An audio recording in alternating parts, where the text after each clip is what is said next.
Crack नीज तुम्हारी mummy के भी हो रहे हैं क्या? हाँ यार, और वो बोलती हैं उम्र हो रही है बेटा।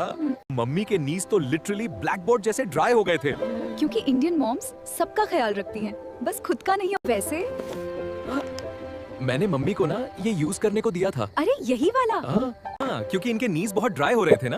अब तो मम्मी इसे रात को खुद लगाती हैं। और बेस्ट पार्ट, ये हैवी या चिपचिप भी नहीं लगता। अरे ये तो मिंत्रा पे भी काफी वायरल है। हाँ, और ऑनेस्टली लाइट वेट होने की वजह से moms actually use it regularly. Mummy ने तो अपने पर्स में परमानेंटली रख लिया अब। कभी कभी ड्राई स्किन उम्र नहीं, बस केयर की कमी होती है।